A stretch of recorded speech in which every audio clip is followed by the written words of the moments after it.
Welcome to Life Today. I am Randy Robison. I have here with me Peter and Ann Pretorius, all the way from South Africa, our missionary partners we've been working with since 1988, I believe is what you said? That's 1988? correct. So we started mission feeding in 88. We started the mission feeding in 89. 89, okay. Yeah, but So people, our supporters, have given a lot of money over the years to the projects. What have we gotten for it? What have we seen? we've seen, I could take 2 days telling you the things we've seen, but it's just been so wonderful and rewarding to see these kids growing up. We've had the 2 orphanages, the one in Mozambique, the one in Rwanda. To see those children grow up, to see them now school teachers, one's a principal. The chief policeman in Villankoulis is one of our orphans, so really? I don't get any tickets there, Yeah, he and 5 siblings were saved off a rubbish heap in the area, and he told us his story about that, of how the 5 siblings all grew up on the orphanage. Wow. And it's so beautiful to see the fruit of the labor in the lives that have been transformed and changed, and leaders who are now affecting other people's lives too. Yeah, Anne asked the guy, what was the most special day of your life in the orphanage, if you could single out one day? And we were so amazed. He said, the day that you gave me my Bible as a gift. Oh, wow. That was the most special day of my life. Wow. So, Have any of the governments come back with any kind of number? Because I know we talk about a lot of numbers, how many 400,000, 500,000 kids a month that are currently being fed through the program. What are the good numbers? What do we know? I know it's hard to measure at times. Yeah, those numbers vary at times because there's different seasons and so on. They're never under 500,000 though. That would be the minimum number in a month, yes. Every day, actually. Every school day, Every school day, So we really have been able, with our partnership and with help of others, we've really been able to impact people, But the fun is, we were up at the Rwanda orphanage once, and we had a donor out of Scotland who wanted to buy the kids Christmas gifts. So we sat with some of the bigger orphan kids and we asked them, what would you really like for Christmas? And they thought a bit, and then they said, well, we'd like a picture of our mom and dad, and we'd like a Bible. So I thought the Bible is easy, but I don't know where I'm going to find your mom and dad. We don't even know if they're alive or dead or whatever. And then Anne asked them and said, who is your mom and dad? Who do you look at as your mom and dad? And they were so surprised. They said, you. Oh, my. So we sent them pictures of ourselves. And, the next time we went, we were so touched. They had those on their little bedside tables, with their Bibles. And that's what was meaningful to them. They were so searching for identification. And even today, it's now 94 was the genocide. So it's quite a long time since then. But Anne is still on Facebook with many of the orphans. And they're adults now, sure. Yeah, and the one orphan is an author who has actually won a couple of prizes for books he's written. Wow. So, we keep seeing that fruit of the labors. And it's such a blessing for people who have also come on board, Randy, and who have helped with the mission. Yeah. Because you know what, they share their joy just as much. Yeah, and They're a bigger part. They deserve to see the results, to see the fruit of what they've invested in. Yeah. Because, it's a return on investment. When people give something, they've made a sacrifice. And they've made an investment, and they deserve a return on investment. So we're always delighted to be able to share the stories and share some of the results of what we've done, because we can't do it alone. Right. And it's the donors and the partners who are keeping us on the mission field, demonstrating that love and that care, and being the father to the fatherless, and replacing elements that have been missing in broken lives and hurt people. And that is such an honor, such a privilege. And we love to do what we do. And not everybody can do that. We understand that. No, I know. Not everybody loves it. I remember in Rwanda, in Gitarama, I was there when a Canadian couple were down there, and Yes, framing Lucy and up, Thomas. framing up framing up the building. I mean, hadn't even poured. They were in a temporary facility at the time. Yeah. So now all the, 23, 22 years later, to know that those kids, that I saw there are in the world doing good things, Absolutely. having, a rich life. They know the gospel. It's hard to even grasp sometimes. Oh, it's so beautiful. How Well, and if you went down the road in Gitarom, the main road main road, but the only road as you come where through the soldiers town. used to march in the Yeah, morning, exactly. right? Yeah, you're You know, right. they've got all those little like shops on the side of the road. 3 of those shops are owned by our orphans.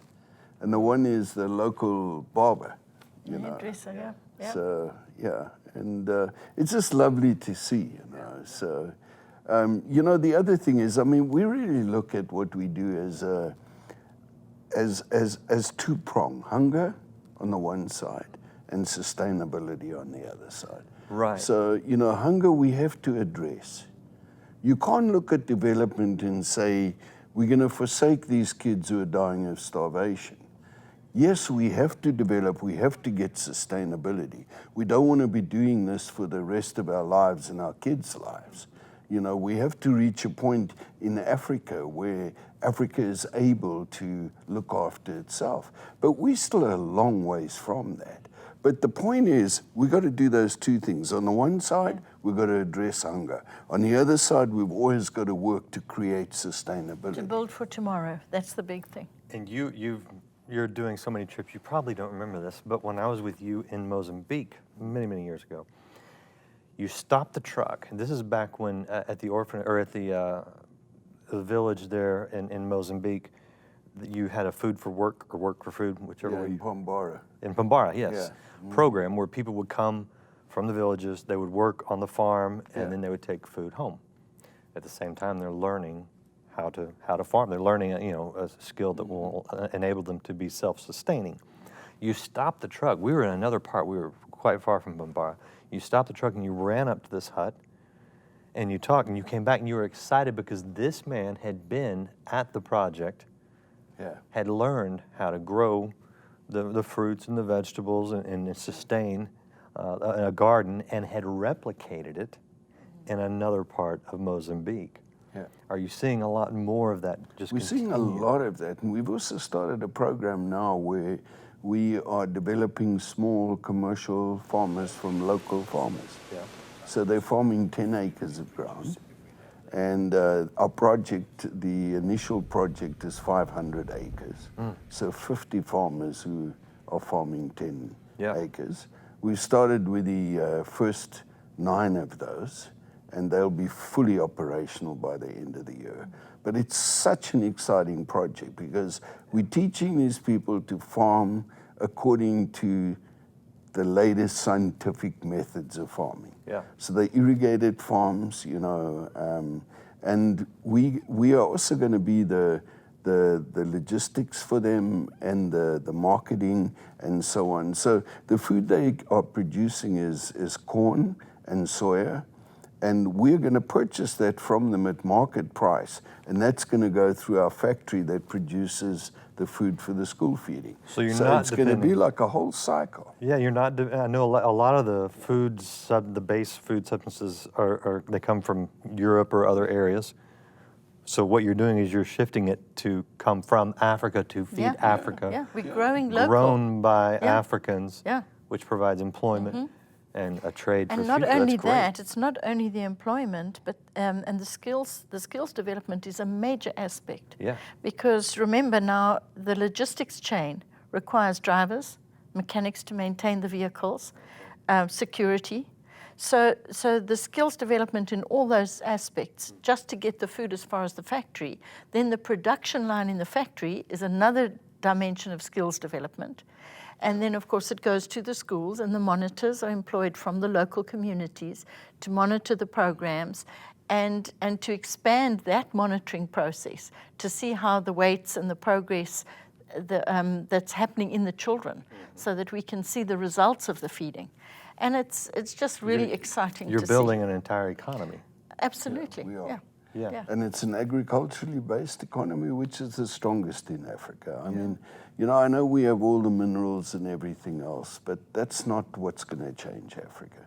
Agriculture is what will really change Africa. So we're excited about what we're doing, and really to understand that it was donors to Life Outreach International that really first invested in the farm and really got us going with the main development of the farm. You know, and I would love for them to see the fruit of their giving, because it's been absolutely amazing. Yeah, no doubt. It's very exciting to hear. What do we look forward to? You know, what are the needs? You touched on some of the things that are developmentally happening, but what are some of the, you know, next goals for the next 5 years or so? Well, I think if you're looking at a 5-year goal, then sustainability has got to be a big part of it, and the development of that whole agricultural chain and so on. If you're looking at the short term, so, you know, as I was explaining, hunger on the one side, sustainability on the other side, we've got huge challenges at the moment with the hunger, because there's been the most horrible drought in southern Africa this year. Again. And it's had catastrophic effects on the countries. And it's a number of countries. It's part of Zambia, it's the whole of Zimbabwe, the whole of Malawi, the whole of Mozambique, South Africa. You know, Namibia to an extent is affected. Angola is partially affected. So, you know, the UN put out a report just a couple of weeks ago that there's 7.5 million tons of grain is going to be needed to avert disaster. That's a huge amount. So, you know, I'm really concerned that we're going to see towards the second part of this year, and especially like September, October, November, that we're going to see things like we saw in 1984. And I don't want that to happen. I really don't. No, well, let's all hope and pray and do what we can to get you know, you guys are already in place. You've got teams all over the place, and you're aware that a crisis could be coming, and if anyone can help avert it, well, and you're it's in the a right privilege place. because of what we've established over the years. For example, in Mozambique, we've been working closely with the government in learning all the assessments as to what is this drought going to mean, what is it going to do. And of course, as you say, we're on the ground. So as long as we have the finance, we can do the rapid expansion to get to meet those who are in the greatest need. Are there any political situations that cause problems? Zimbabwe would be one of my first questions. Well, Zimbabwe won't take GMO grain at all. But other than that, you know, I mean, Mugabe only allows certain NGOs to work there. Are you but one of them? No. There are NGOs who are on the ground. We've actually partnered with some of the NGOs that he's permitted to work there. We're very active in Mozambique, though. Sure. And we probably will become active in Malawi through this crisis as well. I mean, years ago with the floods in Malawi, we were quite active. I remember that. So, yeah, I mean, it's either drought or it's floods. I mean, the weather's been crazy.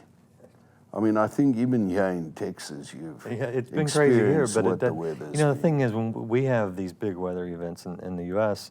and mainly, you know, in the West, I mean, it has effects, but it doesn't do the long-term damage that it does over there. Oh, that's for sure. Because the infrastructure here is a lot more stable. Well, that's it. And Africa doesn't have the reserves that you have. Yeah, that too. So when there's crisis, it's no time at all, and there's severe suffering. Yeah. And that's what we've got to try and avert. Mm-hmm. Well, you guys are in the right place to do it. And God willing, Life Outreach will be able to support the efforts even more and as needed on the immediate side with the the starvation, the hunger, the crisis aversion. Yeah, we believe so. And then the long-term stuff you share, I mean, that's great because, you know, we see a lot of the crisis on television, but we don't always hear about the developmental things that are happening in the lives, you know, the adults now that are continuing to make an impact. Because it's not. And even, you know, our just orphanage in Rwanda, it's now our skills training center. Yeah. Is it? So we actually have 180 students there. Really? Yeah. No, I didn't know that. Yeah. So we converted that about 2 years ago because we never intended that to be an institutionalized orphanage. It was there to address the needs of the kids after the genocide. So once those kids had grown up, you know, we didn't want to continue. So what are they as learning? a- Skills, what are they learning? They're learning carpentry, they're learning electrical installation, they're learning needlework, they're Catering. learning catering. Catering. Catering. That's Yeah, funny. they're learning Hairdressing. bricklaying. So Computers. it's They're good at computers, computers, yeah. Really? So there's a computer skills training. Yeah, That's great. I That's don't know great. if I've left any out, but it's Probably. quite There's I mean, so much what you guys are doing over there. You know, just you're doing so much that it's hard to keep up with, and that's great. That's a blessing to hear. Anyway, I know we could continue going on a long time, but I'll just say to the viewers, keep watching, keep participating. If you're not on our email list, get on the email list. You can get some updates there with the newsletters and the different emails that go out. And you guys, you're such a blessing. So glad to have you here. Appreciate you taking a little time to come stateside and share with us a little bit. I know you guys are going to be going back soon.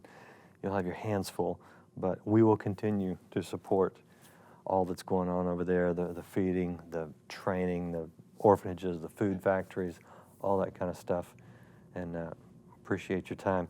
I want to say, if you want to see more from Peter and Ann, there are 2 programs where they're talking about things that are going on in Africa with the mission outreaches, as well as some unbelievable challenges that Peter went through. We didn't think he'd be here with us today at all, but he's here, and that's a great story. You need to hear that. Go check those programs out at lifetoday.org. Hey, thanks for watching. I hope you enjoyed this video. Hit the subscribe button because we want to let you know about all the great videos from Life Today.